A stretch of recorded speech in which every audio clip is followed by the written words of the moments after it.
మరి అల్లంపూర్ తీర్థయాత్ర ఎక్కడ ముగుస్తుంది? అల్లంపూర్లో ఈ పాప వినాశనం అల్లంపూర్ తీర్థయాత్ర సంపూర్ణంగా ముగుస్తుంది. జగద్గురు ఆదిశంకరాచార్య అంటే సాక్షాత్ శివుడే.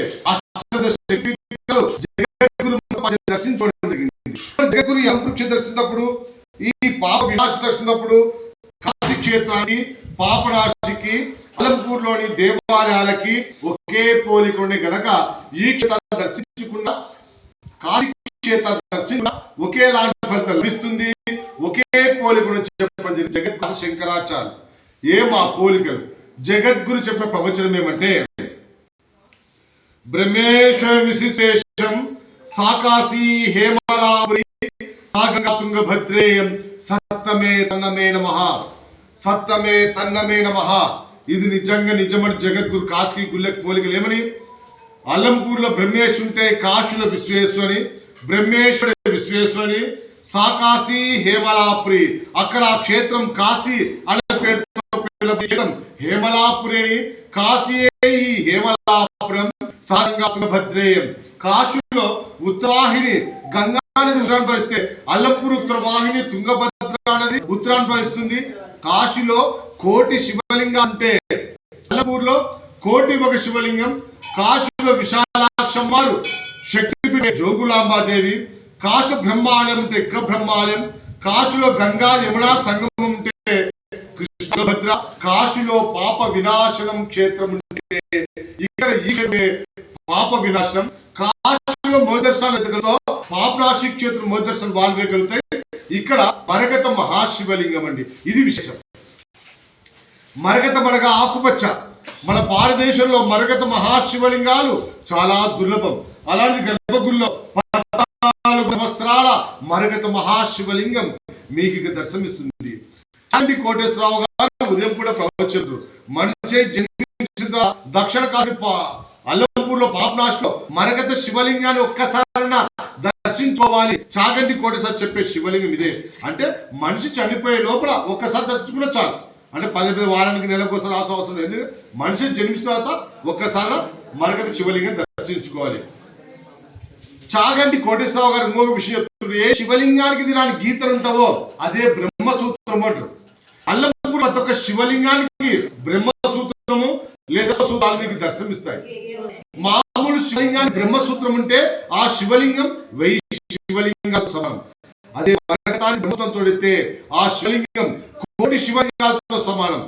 ఏ పూజ చేసినా కోటి ఫలితాలు ఇస్తాయి.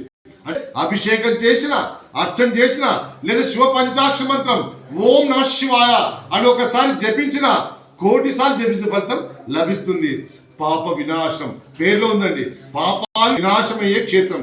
ఎన్నిసార్లు అల్లంపూర్కి వచ్చినా స్వామి దర్శనం నీకు ఇవ్వడు.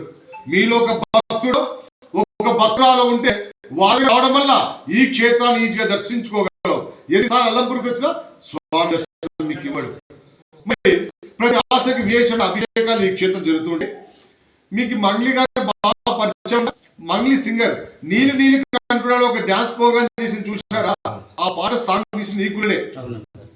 నంది వాహన నాగభూషణ ఓ జంగమన పాట ఉంది కదా, ఆ సాంగ్ ఎన్నో భక్తి ఆల్బమ్స్ ఈ క్షేత్రంలో షూట్ అవుతుంటాయి. పాపరాశి క్షేత్రంలో మరిచిపోదిగో కోతులు ఈ క్షేత్రం ప్రదర్శించబడి రావు. ఇది శాపం. ద్వారలో సాక్షి గణపతి అంటే ప్రాణం గురించి వచ్చి భక్తులు ఈ అల్లంపూర్ క్షేత్రం దర్శనట్టుగా సాక్ష్యమే సాక్షి గణపతి. ఇటు విద్యా గణపతి తెలివితేటలు జ్ఞానాన్ని ప్రసాదించేవాడు విఘ్నేశ్వరుడు. పక్క సప్త మాతృకలండి. మహేశ్వరి, కౌమారి, వైష్ణవి, వారాహి, చేంద్రాణి, చాముండ అమ్మ దర్శించుకోవడం వల్ల స్త్రీలు దీర్ఘ సుమంగలిగాను, పురుషులు దర్శించుకోవడం వల్ల విజయాలు చేకూరుస్తారు. ముఖ్యంగా నపుత్రస్య గతిం నాస్తి, పుత్రులు లేకపోతే గతులు ఉండవంటారు. అలాంటి పుణ్యామెరకం దాడాలన్నా, సుభుత ప్రాప్తి కలగాలన్నా, సుభుత కలగపోయినప్పుడు పుణ్యామెరకం దాడాలన్నా సప్తమాతలు పూజించుకోవడం వల్ల పుణ్యామెరకం దాడగలుగుతాం. పేరొచ్చునేనా అష్టదిక్పాలకు.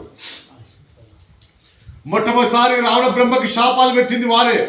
దిక్కొక దేవుడు పరిపాలన చేస్తుంది. ఇంద్ర, అగ్ని, యమ, నిరుతి, వరుణ, వాయువు, కుబేర, ఈశ్వర అన్ని దిక్కులు పరిపాలించేవాడు ఇంద్రుడు అని చూడండి. షడ్ స్తంభానికి కింద శాసనం సార్ అక్కడ ఏమని 6-7 శతాబ్దంలో బాదామి చాళుక్యుల్లో రెండో పులకేశి అనే రాజు ఈ గుల్లమించటిగా శాసనం రాయడం జరిగింది. అంటే 21వ శతాబ్దం కాబట్టి దాదాపుగా 1400 సంవత్సరాల అతి ప్రాచీన దేవస్థానం. అంటే ఆ గణప వయసు 1400 సంవత్సరాల గంట వయసు. రాజులు రాణులు మనతో సైనికులు గంటది. అప్పుడు ఈ క్షేత్రం బ్రహ్మపురి అనే పేరుతో పిల్లమండగా శాసనం మనకి అగుపిస్తుంది. ఇక చుట్టుముట్టు గుంతలు ఉంటాయండి. పూర్వం తపస్సు చేసే ఋషులే మూలిక వృక్షాలు. ఇక్కడ అమ్మవారి పేరు మహిషాసురమర్దిని. లక్ష్మి, పార్వతి, సరస్వతి మురి ఒకే మార్గ ఆద్భవించి మహిషాసురుని చంపడం వల్ల మహిషాసురమర్దిని పేరు అష్టభుజి అమలు చూపిస్తారు. శ్రీశైలం బ్రహ్మాంబాదేవికి అమ్మవారి